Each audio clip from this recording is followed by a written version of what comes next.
gracias a los expositores. Pau, si querés. Bueno, tengo la gran tarea de tratar de sistematizar o de armar al compilar coherentemente algunos argumentos. No sé, me parece que tengo todo muy, muy suelto, pero para tratar de reaccionar a una de las cosas que dijeron y por ahí plantearles algunas preguntas. Por un lado, lo primero que me pregunto es, ¿en qué medida este cementerio de los partidos tradicionales que es América Latina es un tema de América Latina, ¿no?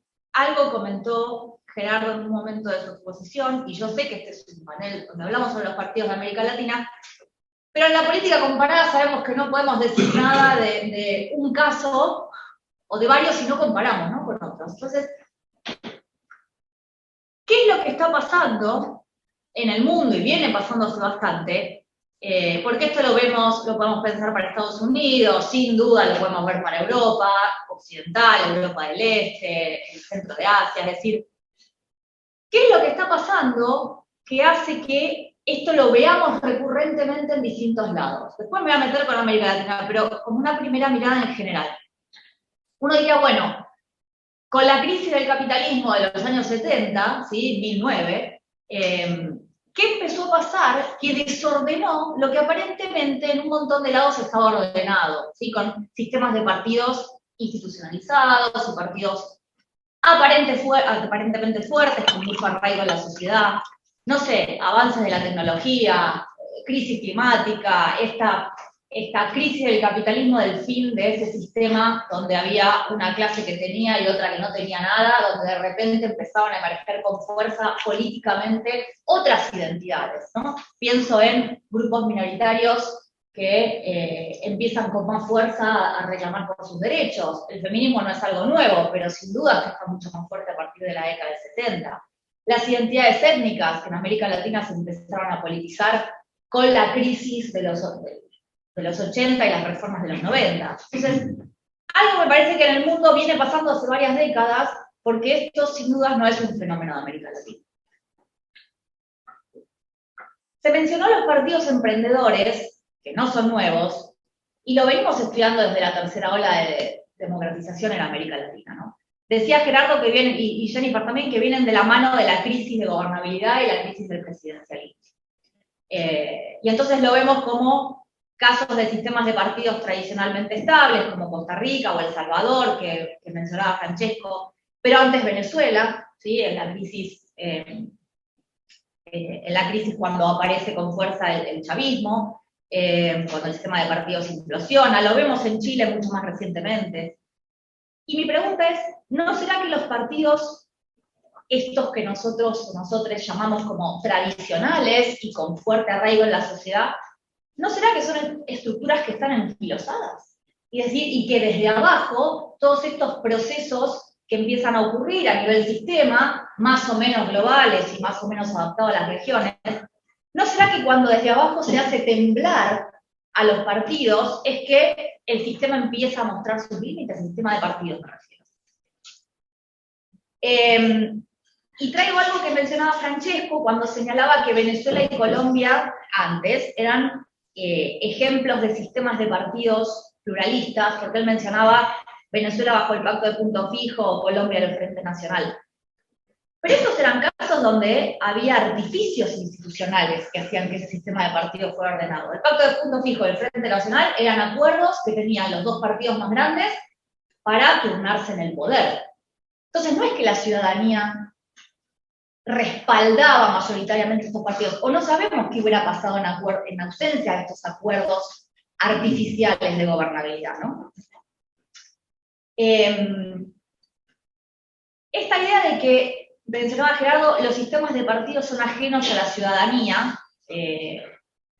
y voy a traer el ejemplo de Chile hace poquito, con el rechazo a la propuesta, con el rechazo en el referéndum a la propuesta de la Constitución. ¿Se acuerdan esa constituyente que se armó con un porcentaje muy elevado de hombres y mujeres que iban a reformar la Constitución, ajenos o supuestamente ajenos a los partidos tradicionales, ¿no? Porque después cuando uno habla con expertos de Chile, lo que te dicen es, sí, hay muchos independientes que en realidad fueron presentados como independientes, pero no eran tanto. pero sí mucha gente sin experiencia partidaria previa, ¿no? Donde supuestamente hubo un fuerte rechazo de la ciudadanía a los partidos tradicionales y este fuerte movimiento a la antipartidocracia, que aparentemente presentan un proyecto de constitución que levanta en principio la idea de los ciudadanos de a pie. Bueno, lo que este rechazo muestra, a mi entender, es un fortalecimiento de los partidos. Es decir, le están diciendo al sistema político, muchachos, sin partidos no, porque sin partidos lo que se produjo es una constitución que el 60% de la gente, con voto obligatorio, no quiere, digamos, ¿no? Cuando a la gente le dicen, tenés que salir a votar sí o sí, el 60% de lo que hizo fue rechazar una constitución que fue hecha por personas sin experiencia política y muchos o muchos independientes. Entonces, lo que le están diciendo es por ahí, es con los partidos, ¿no? Entonces, en este aparente proceso donde lo que vemos es que hay un rechazo a los partidos políticos, también encontramos ejemplos de que lo que nos están diciendo es, no, lo que queremos son partidos políticos, gente que entienda cómo se hacen los procesos, que sí, que nos escuche, pero aparentemente sin experiencia partidaria, sin experiencia política, no podemos hacer una nueva constitución, ¿sí? O no podemos hacer una constitución que respalde después la mayoría de la población. Me voy a meter en un punto que tiene un poco que ver con esto, que es esa famosa discusión que tenemos en la ciencia política acerca de si prima la atribución de responsabilidad o el voto ideológico cuando vamos a votar, ¿no? Porque se hablaba de esta ola de que en las últimas elecciones de 2021, 2022, lo que parece es haber un rechazo a los oficialismos. Me parece que el manejo de la pandemia tiene mucho que ver acá, ¿no? El rechazo que se le hizo a los partidos que gobernaban por el manejo de la pandemia tiene mucho de atribución de responsabilidad. Y que mucha de la literatura de partidos políticos que venimos citando en esta mesa, lo que señalan es que ese famoso giro a la izquierda de los 90 y giro a la derecha al principio de los 2000 tiene un componente de atribución de responsabilidad mucho más grande que lo que es el voto, lo que podríamos decir de voto ideológico, ¿no? Entonces acá no veo grandes novedades con las elecciones de los dos últimos años, pero sin embargo acá hay un punto que tensiona con lo que trae Jennifer a la mesa, esta idea de los anti, ¿sí? de los votantes o de la ciudadanía core con algunos movimientos, con algunos líderes, y el opuesto que es los anti, digamos, porque esta idea identitaria que ella trae, en realidad no tiene nada que ver con la atribución de responsabilidad, es más ideológico, porque esta idea del anti, si soy pro, si soy anti, esta es una idea muy agonista del funcionamiento a la hora de las identidades, a la hora de ir a votar. Lo que implica es, yo me identifico con algo, con un líder, con una lideresa, con una serie de valores que estas personas traen, pero los que son anti se definen en oposición a mí o en oposición a ese líder o lideresa. Y esto no tiene nada de voto retrospectivo. Es pura identidad y no tiene nada de programático, porque así como estos personajes pueden proponer una agenda de gobierno y llevar adelante algunas reformas, cuando esto cala identitariamente, no importa qué decisiones tomen. Lo hemos visto, digo, por poner un ejemplo de Argentina, con el peronismo o con PRI en México, con ciertos programas de gobierno, pero que cuando hubo que tomar decisiones en los 90 y hacer ajustes y hacer una agenda reformista, la llevaron adelante, digamos. Y los votantes core del peronismo se quedaron con el peronismo y los priistas se quedaron con el prismo. Entonces, no tiene nada que ver con lo programático y excede la idea de atribución de responsabilidad cuando vamos a votar. Es una idea que vuelve a esta idea del voto ideológico, pero que no es ideológico, sino que es completamente valórico, diría yo. Y retomo el punto donde vos decís que a los anti les importa la política. Entiendo que no es política programática lo que los anti piden, ¿sí? O lo que los anti prefieren cuando van a votar. Salgo un poco de América Latina y voy a hacer un punto sobre Estados Unidos. Jennifer me mandó con anticipación lo que iba a decir, así que agradezco mucho. Y en el paper vos mencionás que en Estados Unidos las identidades políticas son partidarias, ¿no?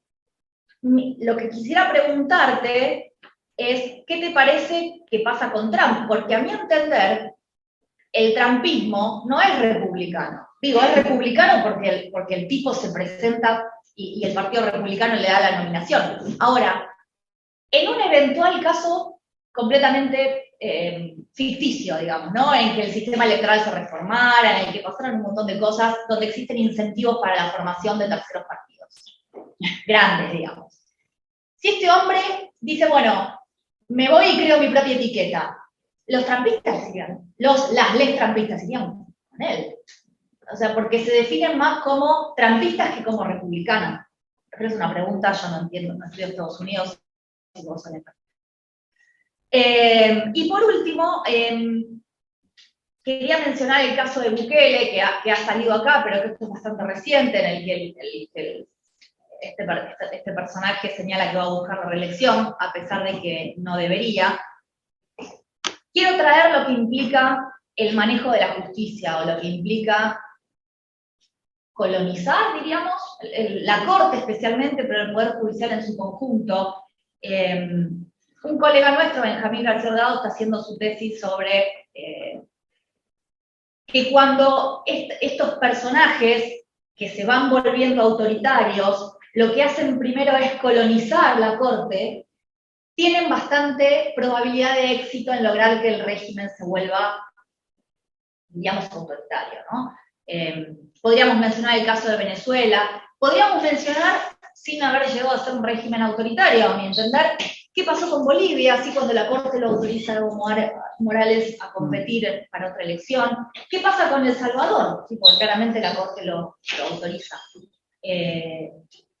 Si estos personajes que van volviendo al régimen autoritario, la clave no está en politizar al mango, diríamos, este poder apartidario, ¿no? O apolítico, aparentemente apolítico, porque sabemos. Bueno, nada, espero que podamos conversar un poco. Muchas gracias. La idea es, para intentar respetar más o menos los tiempos, que alguno de los colegas que quiera reaccionar a los comentarios de Paula lo pueda hacer, y si no, no sé, abrimos alguna pregunta. No tenemos mucho tiempo porque está el otro panel. Quizás el tiempo. Sí, yo creo que bueno, si alguien quiere hacer alguna pregunta. Yo rompo el hielo, me toca, ¿no? Soy Perfecto. el anfitrión, así que entre los anfitriones.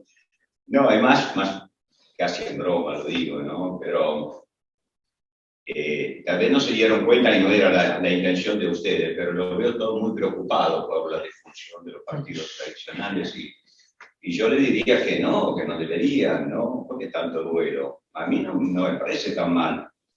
Yo nací en una familia comunista y era como un bautismo, o sea, era como nacer con una camiseta, pertenecer a una tribu, y es muy dura salir de la tribu, ¿eh?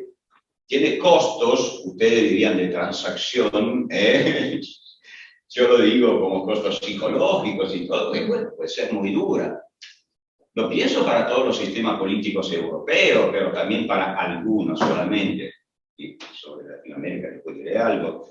En los sistemas políticos europeos, los grandes partidos de masa que tuvieron una función extraordinaria, por supuesto, porque fueron como iglesias que permitieron una transición y por lo tanto una secularización del mundo confesional del pasado, donde la política era religión, a una política como un espacio autónomo y separado de la religiosa. Sí, bueno, pero pasamos 40 años mirando si en la tal elección el tal partido ganaba el 1 o el 2%, pero no porque las personas pertenecieran o creyeran especialmente en el programa. ¿Quién leía los programas?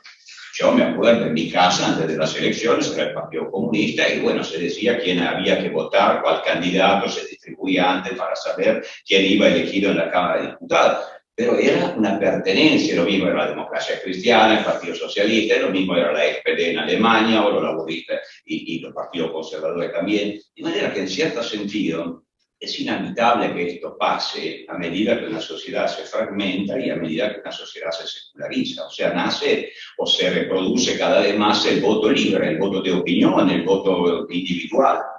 Ahora, ahí sí que se pone un gran problema. Por eso yo digo, bueno, está bien, vimos, ¿no?, la cita y estoy de acuerdo.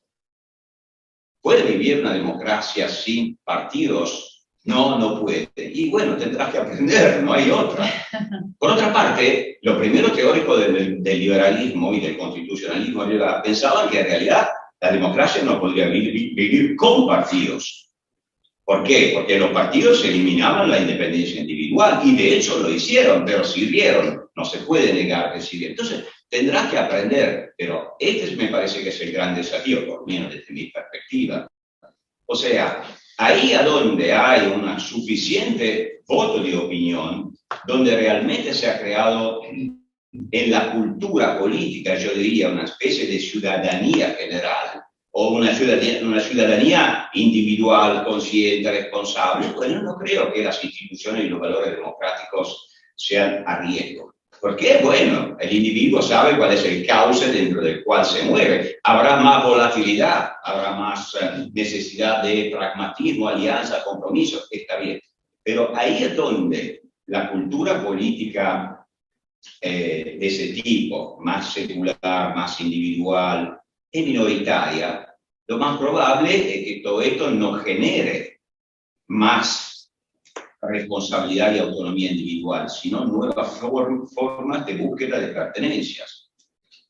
Y bueno, pero en Latinoamérica esto siempre pasó en cierta medida, porque los partidos tradicionales, bueno, el peronismo no fue la SPD, lo hace Perón desde arriba con el verticalismo, el PRI, el presidente cuando era presidente y nadie más. Después, no digo, el APRA, Aya de la Torre fue un mandón toda la vida que dependía de él. Esto no significa que el partido fuera irrelevante, no, por supuesto, pero tampoco era el partido institucional. ¿Quién recuerda? Bueno, líderes de la SPD conocemos algunos, Schmidt, ¿no? Willy Brandt, pero no eran líderes carismáticos. Entonces, cuando nosotros vemos estos nuevos fenómenos, son búsquedas de la pertenencia en un mundo que se fragmenta. Y esta es la repetición de un patrón muy antiguo en realidad. Y esto sí que me parece preocupante, porque reproducir la pertenencia, bueno, significa buscar la tribu perdida. Entonces volver a lo mismo una vez más. Y la tribu sí que no es compatible con la democracia. Eso sí, estoy convencido que no puede ser. Pues la tribu quiere ser todo, no parte. No.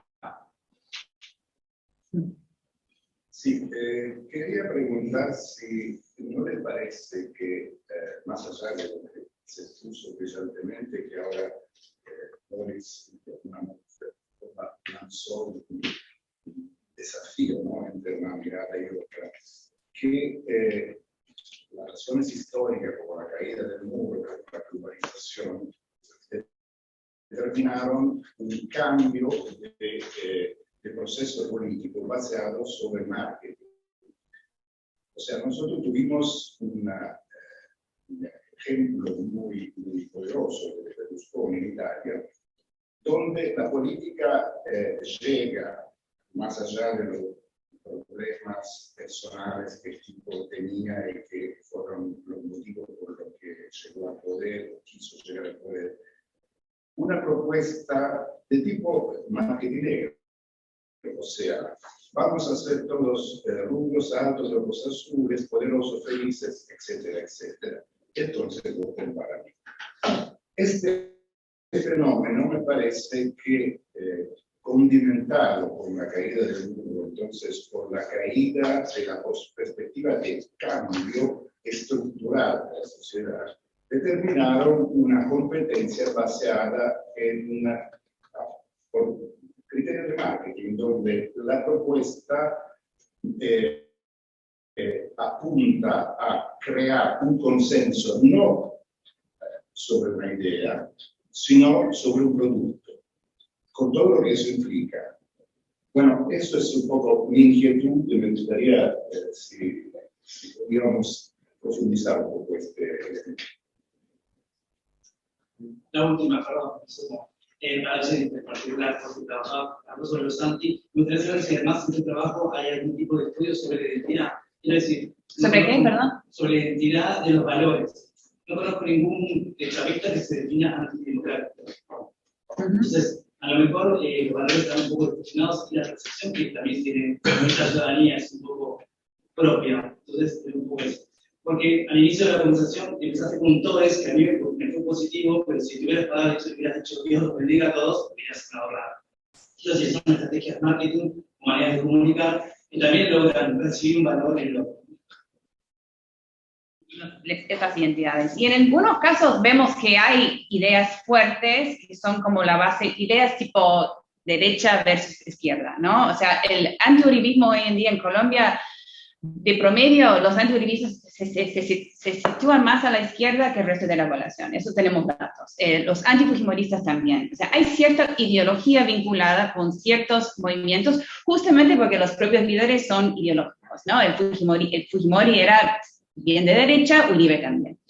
En el caso del chavismo antichavismo, hasta no nos dejan meter preguntas sobre ideología en las encuestas, porque la ideología ya no importa. O sea, no hay ideas, y justamente lo que se disputa, yo nunca hablé en grupos focales formalmente con los chavistas, pero yo, por lo que he hablado, por lo general en las calles, es que tienen dos ideas muy distintas de qué es la democracia. O sea, Chávez llega al poder rechazando totalmente el sistema que ya no era punto fijista, era AD y JOPE, era un sistema de partidos cartelizado totalmente, era un cartel de partidos, y el rechazo hacia ellos, Chávez logra movilizarlo, y no solo movilizar a la gente que rechazaba el partido, sino a muchas personas que se sentían excluidas de ese sistema, ¿no? Entonces, la democracia del chavismo inicialmente era la inclusión, la participación, no al oligarquismo, ¿no?